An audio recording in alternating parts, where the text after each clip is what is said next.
Shalom all, and welcome to part 2 of the Genesis test questions and answers. Now, before I start on continuing the questions from question 118, I have 2 comments to make on previous questions of question number 1 and I think question number 116. But let me put in context the reason for this Genesis test. There's 4 videos in this little series or thought I had. The first one was a Christian denomination history. It was a selection, was using, I think, a Mark Baker's, he has a series of 7 or 8 videos where he charts the emergence of the various Christian denominations. It is said there's over 40,000 of them. So he started off from the biblical times and he moved forward to present times, going through the Catholic Church, the Protestantism, and all the various major Christian denominations. And I used that as a starting point, basically to show how from one Bible, so many denominations, and these are major ones, that have emerged because people are not following the Bible, but following traditions of men or created denominations. Most of these denominations, especially the Protestant ones, were started by an individual, whether it's Pentecostalism, Adventists, Mormons, and so forth. And over the years, 100+ years, they've become worldwide. These denominations, most of them are only 120 years old. Anyway, yes, so that was the purpose, to show people that using Mark Baker's evidence of the various denominations and how far removed they are from the Bible. Then it's so that, as Peter says in 2 Peter 3:15 and 16, concerning Paul's writings, he says that people who are unlearned, meaning unlearned in the Old Testament, because that was the only thing in existence when Peter was saying that, making a verse, there was no New Testament. So people who are unlearned in the Old Testament will go on to misunderstand Paul, and which is what's happened with these various Christian denominations. So once that point was established, I then thought the best way to go about it is to let people, in a sense, teach themselves by teaching themselves from what the Bible says, not what a denomination or some person has said from creating denomination years ago. Because what they do not want to happen to them, I believe, is what happened to those in Matthew chapter 7, verses 21 to 23, where they came to Yeshua and said, basically, we've done all these good things. We've done it the way you wanted us to, we thought, well, we believe it should be done. Let us into the kingdom. And his answer was, depart from me, I never knew you. You were actually doing iniquity. You're actually working against me. And that's the result, as I said, of getting things wrong, for man-made denominations. So now, yes, the 2 comments on part 1. It's on question 1, the word day. Now, the reason I bring this up, because after making part 1, I was informed that there is a group of people, I'm not sure it's more than one group, who keep the Sabbath day, the 7th-day Sabbath, but they do a 12-hour period rather than a 24-hour period. So, as I said, I've heard of people doing various things from their own teaching, their own interpretation of the Bible. Now, the evidence or information I was told they use is that in Leviticus chapter 23, verse 32, I believe, it states that the Day of Atonement was from evening to evening. And because that's the only place they see the Bible says evening to evening, and it doesn't, when it comes to Sabbath day, it doesn't actually specify from when to when. They assumed that, sorry, that the Sabbath day period, the weekly Sabbath day period, or all the other days, I suppose, holy days of Leviticus 23, must just be the morning part. You know, it's the daylight part rather than the whole 24-hour part. So that is why I've commented, because if one misunderstands the word day in the Bible and at God's calendar, lots of things can go wrong, especially when he died and when he rose. People believed he died on a Friday, what we call Good Friday, and rose on a Sunday.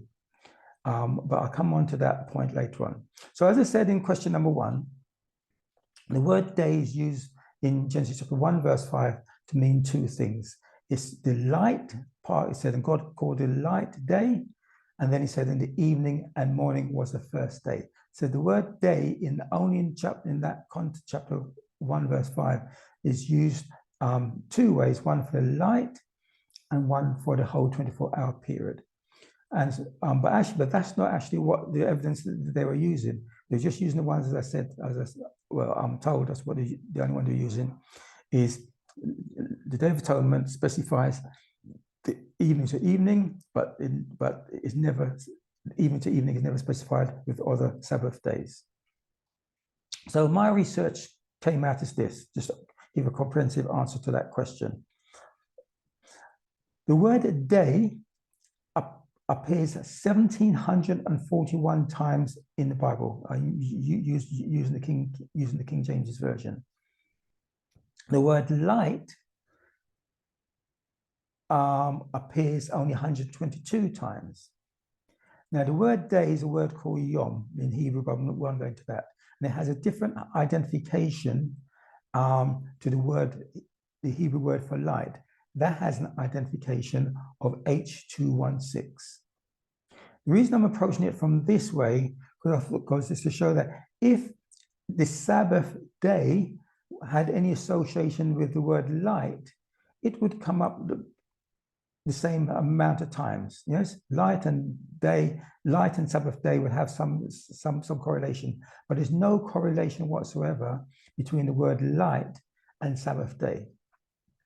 All the times the word day is used in the Bible, it means a 24-hour period. And everyone that I know of and people I've spoken to, that is their belief. So why this group or small group or more than them go for a 12-hour period, I do not know.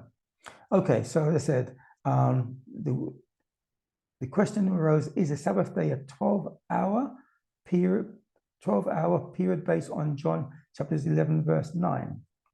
Now, actually, that's not the reason they used it, but I prepared this before I actually got a book clarification about their evidence. And I thought they may have been using John chapter 11, verse 9, because in that, Yeshua says, are they not 12 hours in a day? But the verse goes on to say, if any man walks in the day, he stumbles not, because he sees the light of this world. So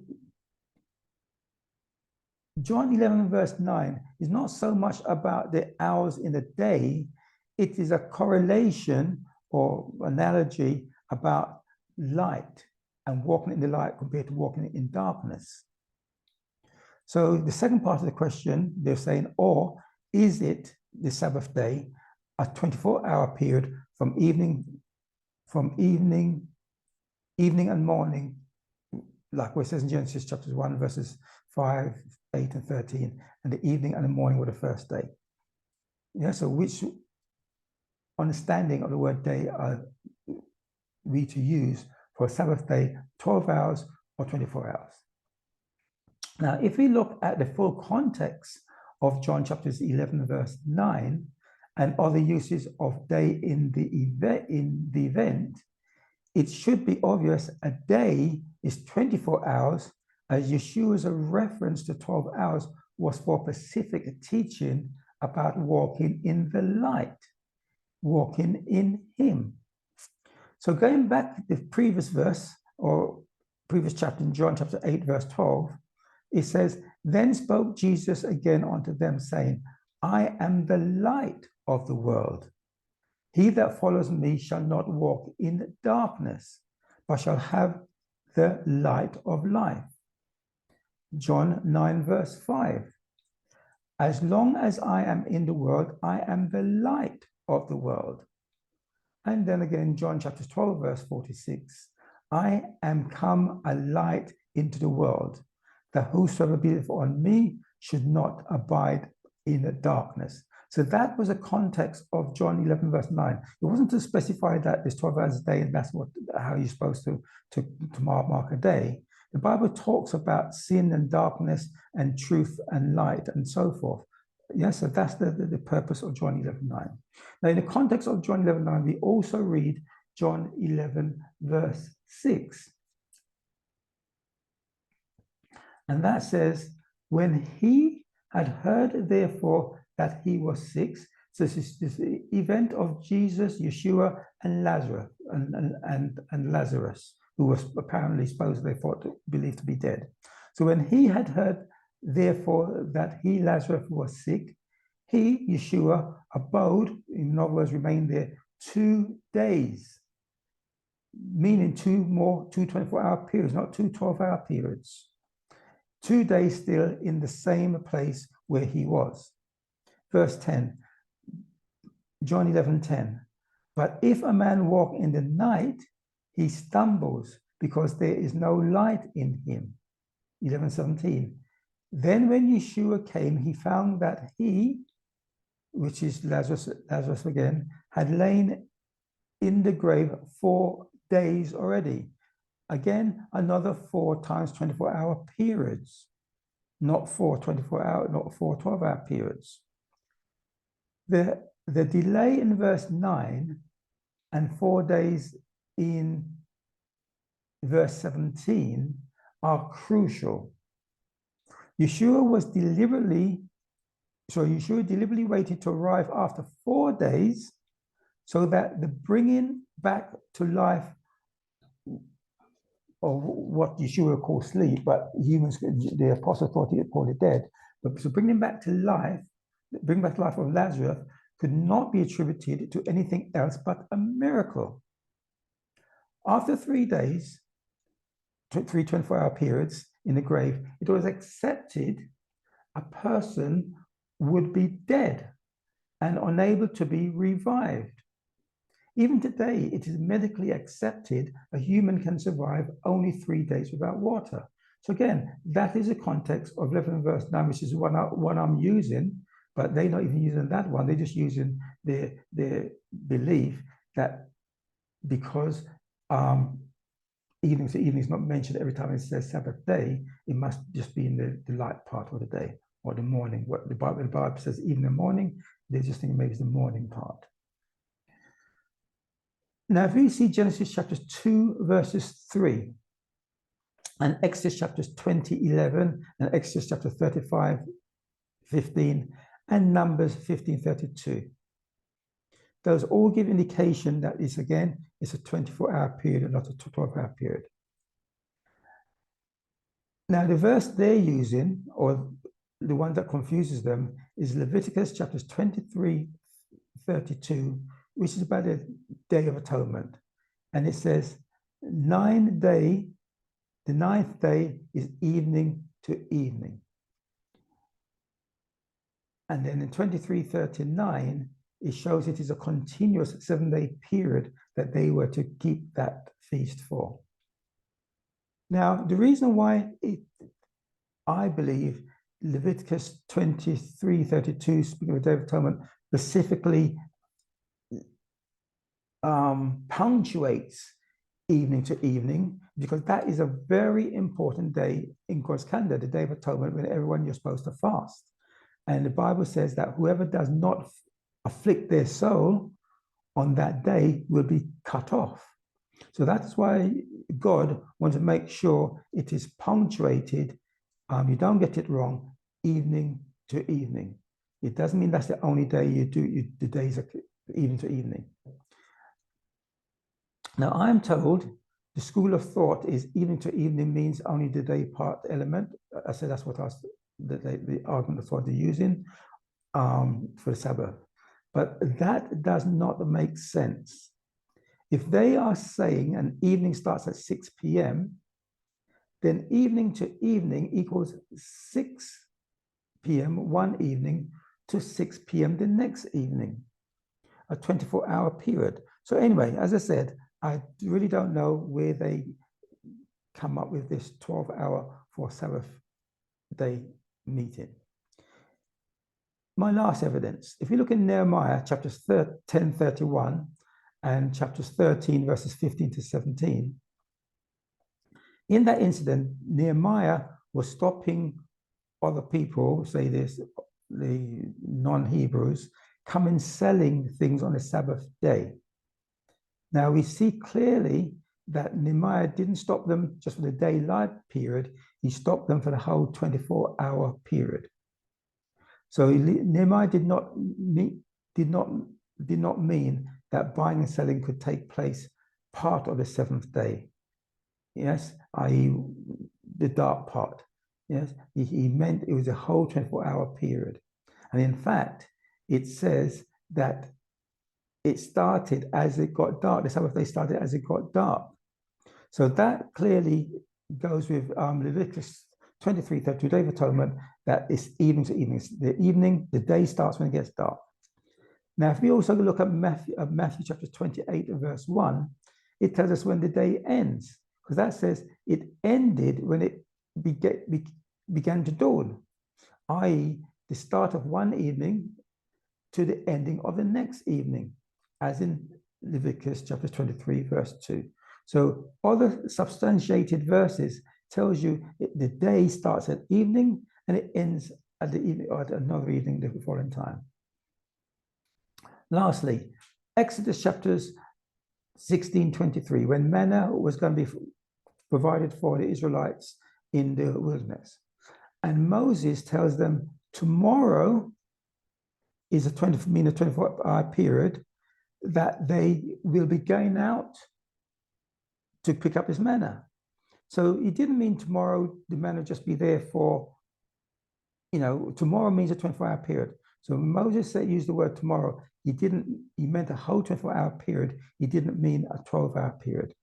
And then Moses goes on to say, to lay, once you've collected your manna, to lay it up until the following morning.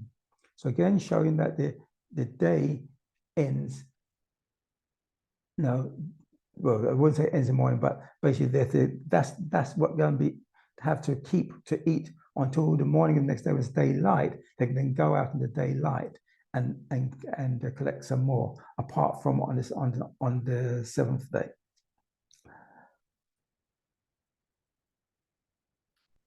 And in Exodus chapter 16:25, it says, is the tomorrow of 23. So you see, you read 16:25, you see that is the tomorrow has now come.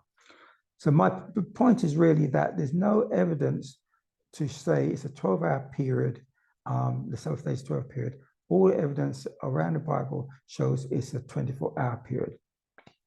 My last verse is John chapter 20, verse 19, which says, then the same day at evening, being the first day of the week.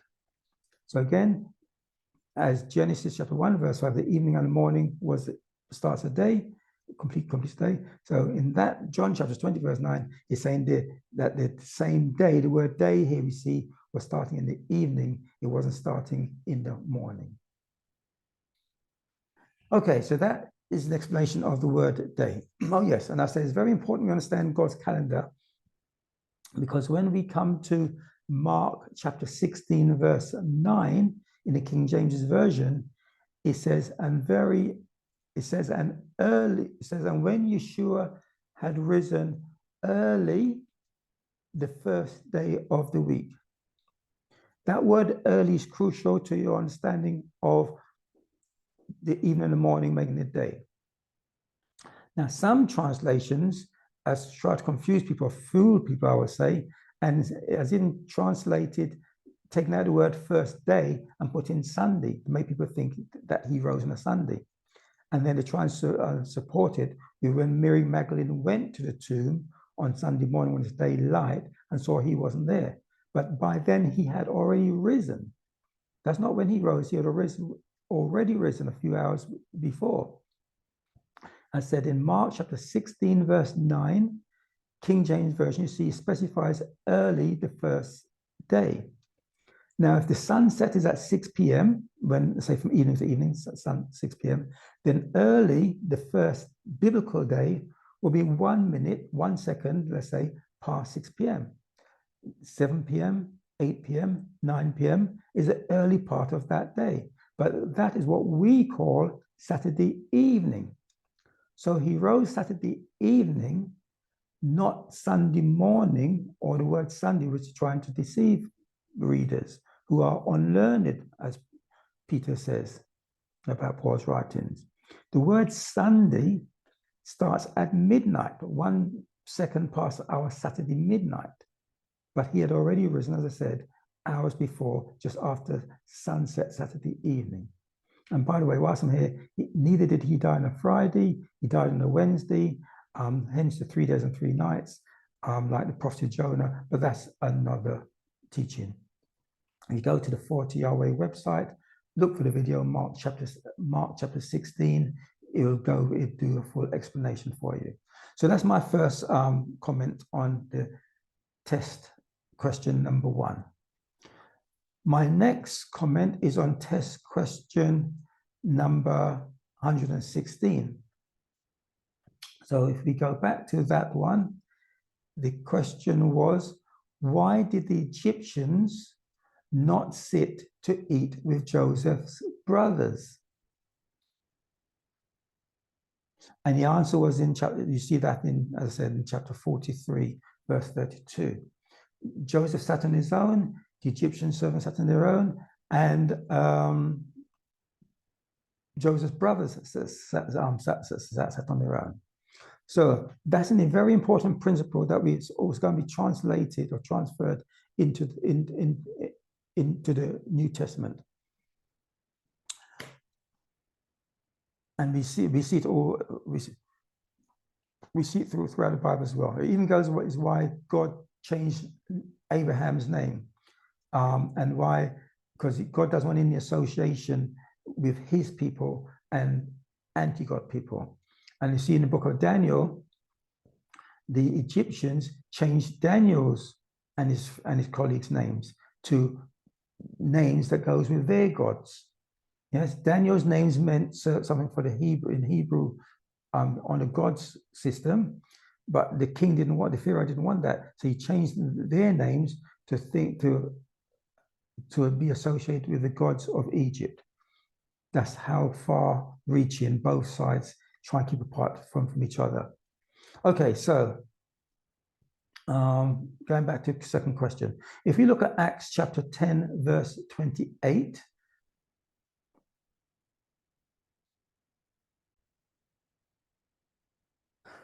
we see Acts chapter 28, 10:28, is the incident of Peter on the rooftop seeing the unclean animals and so forth, and God telling him to eat, and then he goes to Cornelius.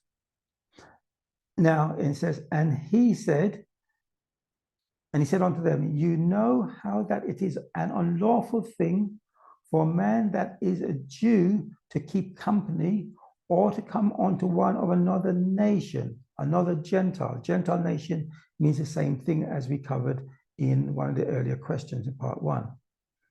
But God hath shown me that I should not call any man common or unclean. So that principle, as I said, is the way principle we get in Genesis chapter 43, I think it was, why Joseph's and the Egyptians didn't sit together.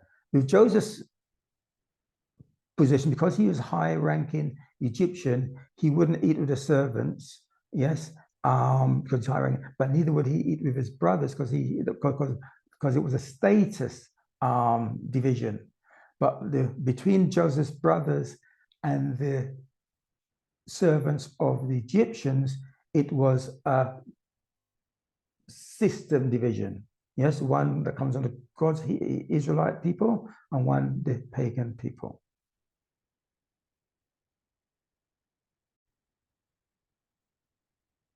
Now, other verses that will help that separation understanding is John chapters 4, verse 9, 18:28, Acts verse 3.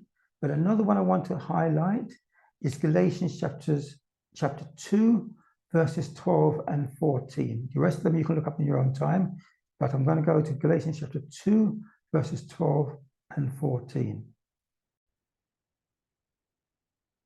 So here we see, says, for before that certain came from James, he did eat with the Gentiles. So it's talking about Peter in chapter 11, but Peter was come to Antioch. I withstood him, this is Paul speaking, to the face because he was to be blamed. And then we go on to 12. For before that incident, Paul talking about, came certain people from James. He did eat with the Gentiles. Peter did eat with the other nations. And I said, Gentiles just means nations, people from other nations. But when they were come, he, Peter, withdrew and separated himself, fearing them which were of the circumcision. So that was, I said, the custom which we pick up the principle all the way back in Genesis chapter 43. If you don't pick it up there, you miss it, the understanding of what's going on in the New Testament in Galatians. And then verse 14. But when I saw that they walked not uprightly according to the truth of the gospel, I said unto Peter before them all, if thou being a Jew livest after the manner of the Gentiles, in other words, you keeping the separation, and not as do the Jews, why compellest the Gentiles to live as the Jews? But I said, this is a principle that goes way back from Genesis chapter 43, whatever verse it is, which is why I'm emphasizing we start studying the Bible from the beginning to get rid of the tradition and the wrong understanding of the New Testament that people have.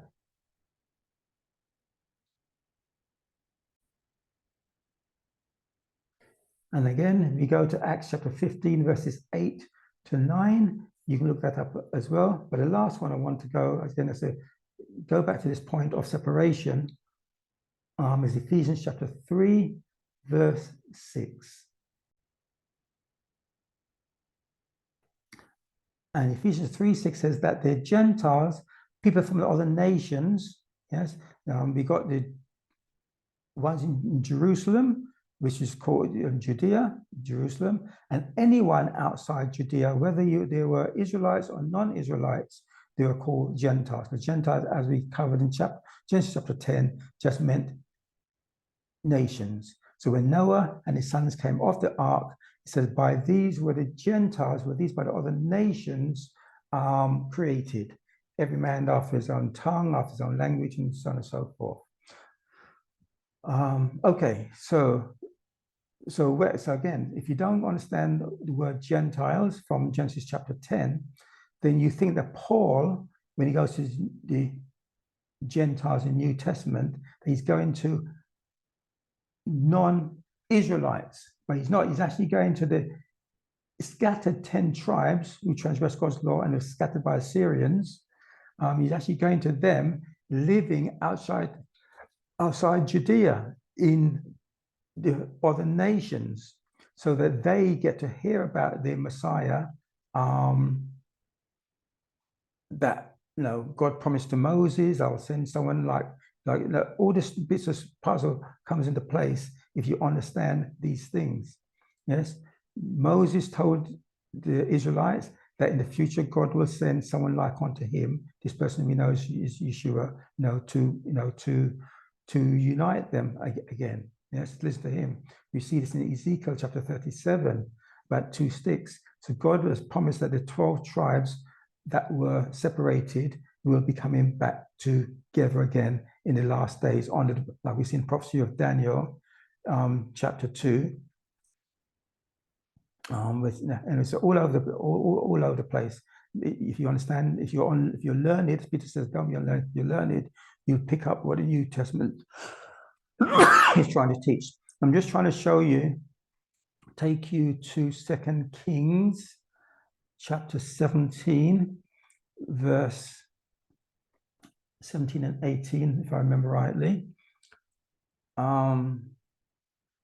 Right. So this is the 10 tribes of Israel who sat on one side of the river, and the other two, called Judah, went across. And they, Israel, the 10 tribes, caused their sons and their daughters to pass through fire, and used divination and enchantments, and sold themselves to do evil in the sight of Yahweh, to provoke him to anger. And this is an important one.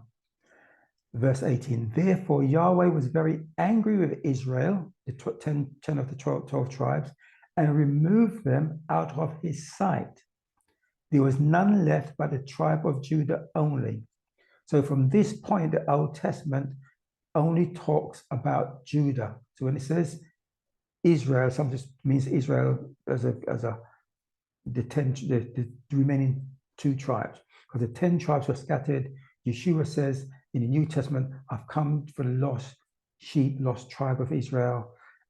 The apostles, Peter and them, stayed in Judea to teach the ones in Judea about the Messiah who they saw and killed and so forth. Paul and Barnabas went to these 10 tribes outside of Judea to let them know what is happening. And that's why Paul went into the synagogues and spoke to them and told them about their fathers, about their history, because only they are going to know. Not the normal Gentiles of those countries are not going to know what Paul's talking about. They don't know about Abraham and Moses and the forefathers.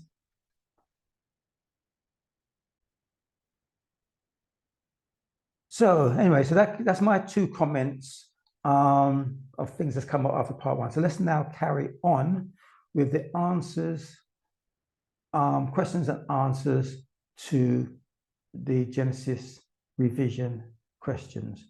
I'll carry on from question 118.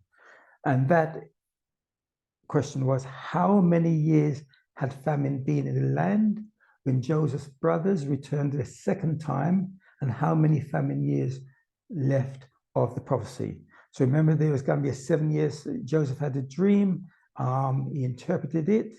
He didn't translate, he interpreted it. The king had a dream.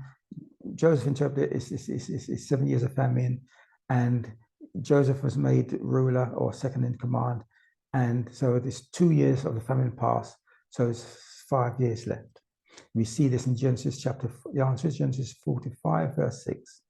Question 119. To which brother did Joseph give the most gifts?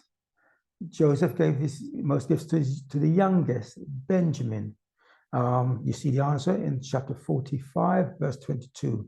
He gave him some silver, he gave him some clothing and so on. Question 120. How many souls from Jacob's loins went into Egypt with him, and how many from his loins ended up in Egypt? I put in the word souls to remind you, one of the earlier questions in part 1, what is a soul? A soul is a human body, our body. Christianity will teach you that soul is some special spirit that separate from body. No, your body is the soul. You remember in Genesis chapter 2, God breathed into Adam and he became a living soul. So the question, how many, so 66 direct offspring of Jacob went into Egypt. We've already carried out the family and their wives and so on. Remember, this is just the number from his loins, his offspring. Many more went in because the servants went in and the wives went in and so forth. And how many from his loins ended up in Egypt? Well, were 70, because Joseph had sons and Joseph himself was there, and Jacob. So in total were 70, but the 66 that went in with Jacob, if you exclude him. Question 121. Which part of Egypt did they settle, and what occupation did Joseph advise they say they were? They settled in Goshen. And again, this is another example of a separation we talked about earlier on. This was deliberate. And it's also why when God sent them to the promised land later on with Joshua, they were supposed to clear it all out totally, but they didn't clear it out totally, and we suffered the consequences. So they settled in Goshen, and Joseph said to Jacob to say to Pharaoh that they are shepherds, because shepherds were an abomination to the Egyptians. Question 122. What age was Jacob when he met Pharaoh, and what age did he die? The answer is in Genesis chapter 47, verses 9 and 28. He was, if I remember rightly, 130 years old when he met Pharaoh, and he was 147. He was there for 17 years, so 147 he died. But you can look up those verses, just see if I'm right. Genesis 47, verses 9 and 28. Question 123. What did the Egyptians give Joseph in exchange for food? Well, because of the famine, like most things, the first thing you do is you use your money. Then when your money is gone, you then pawn your things or sell your belongings. Yeah, so that is what they did. They sold the cattle, that's the money and the cattle.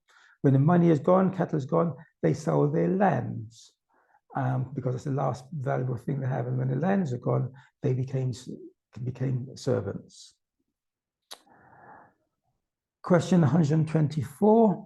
Oh, the answer to that is Genesis chapter 47, verses 4 to 21. Question 124. What group of people had an exemption? The priest had an exemption, so the priest didn't have to sell their land. Answer, Genesis 47, verse 22. Question 125. What portion of the harvest were the Egyptians to give to Pharaoh? Then these questions will just show you remember the story of Genesis just by these questions. If you know, you hopefully prompt your mind to know the whole story. So the Egyptians had to, so once they became servants, Joseph gave them back their own land. It was Pharaoh's land, but they were working at their own land, and they were to, in exchange, give 20% of the produce to Pharaoh, which is a fifth, and they kept the other 4/5 or 80% for themselves. Answers in Genesis chapter 47, verse is 24. Question 126. What promise did Jacob request of Joseph and receive? Well, when he was dying, he asked Joseph to put his hand on his thigh to make a promise, the same way that we saw with Abraham when he asked his servant to go and get a wife for his husband, his son Isaac, making a vow. Your promise was to put your hand under the thigh of the person. So where are we up to? So he asks that he's not buried in Egypt, that his body is taken out. Joseph agreed to do that. Question 127. To whom did Jacob pass on the multitude of nations prophecy, lineage, as told by God to Abraham, Isaac, and then him, Jacob? Well, he passed it on to, I forget now, anyway, one of Joseph's sons. So I'm just going to take you back up to the chart that we covered that was in the Genesis, introduction to Genesis part. When we covered the word seed, and God told Abraham that his seed would get the promise, and right, so this is the chart we covered in that part there. Abraham got a promise in Genesis chapter 13, verse 16, and it's because he obeyed God. We see that in Genesis chapter 26, verse 5. God repeated that same promise to Isaac in Genesis chapter 26, verse 4. Again, repeated to Jacob in Genesis chapter 26, Genesis chapter 28, verses 14 and 35:11. And then it's now going to be passed on to one of Joseph's sons. I can't remember if it's Manasseh or Ephraim, but you find the answer in Genesis chapter 48, verse 19. Question 128. Remember, he passed it on to the youngest son. If you know the story, the blessing should go to the elders, but Jacob, even though he was blind, deliberately passed blessing on to the younger one. Question 148. What last thing did Jacob do to his sons before he died?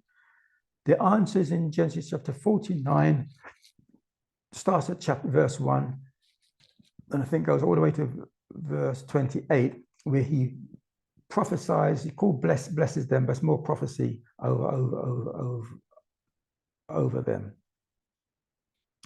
Question 129. Who buried Jacob and where was he buried? Jacob was buried in Canaan, the same place, his forefathers were buried.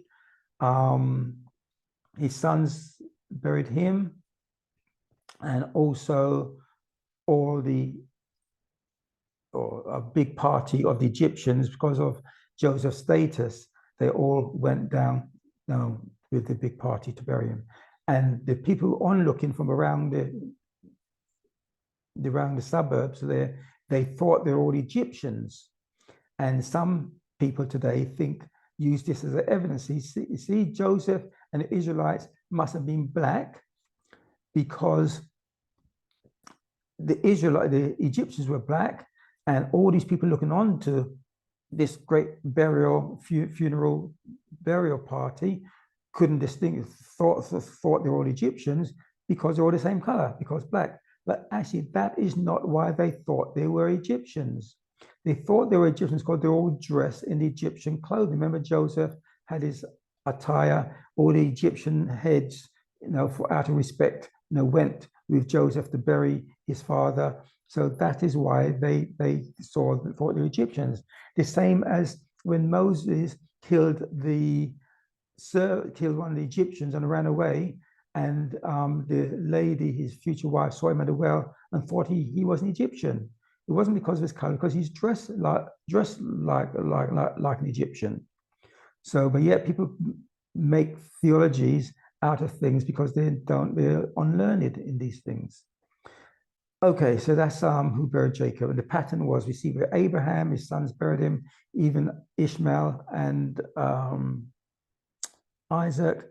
With Isaac, it was Esau and Jacob, I believe. And then we have so the sons bury their fathers. Question 130. What did Joseph's brothers expect from Joseph after Jacob was buried? And what did Joseph say in reply? Well, they thought that Joseph was going to be still angry with them, from throw him in the pit, sell him into slavery, blah, blah, blah. And they thought, well, now our dad's out of the way, he's going to kill us or be angry with us. But actually, that wasn't the case. Joseph said, I'm not going to do that. God, it was the work of God. He sent me here before you to prepare the way to save you and so forth. Yes. So that's what it is. Something similar happened. You see, we see something happened with Esau and Jacob when Esau was, he believed, cheated out of his birthright with the pottage thing with Jacob. Jacob ran away. Before Jacob ran away, when Isaac died, the mother sent Jacob away because she thought, all right, now that dad is dead, Esau is going to take revenge on young Jacob. So the mum sent them away. So when people do bad, you think you're going to get your comeuppance. People do bad back to you, but in these cases, that hasn't happened. Last question 131. At what age did Joseph die? What did he request of his of the children of Israel. I can't quite remember what age he died. He was older than his father, maybe about 10 or somewhere between 10 and 20 years. But you'll see the answer in Genesis chapters 50, verses 25 to 26. And he requested the same thing as his father, not to be buried in Egypt. So they all went in, they all came out. So I hope this has been educational to you. You've learned something, and you've seen especially some patterns, some principles, precepts in the book of Genesis. And you should see this continue in Exodus. The main thing to see is that the laws existed before Israel was even created, the nation of Israel. First fruits, Cain and Abel, clean and unclean animals, Noah, burnt offerings, Noah, Abraham, so on. Many of the laws were already there. And I think thus ends our lesson. Shalom.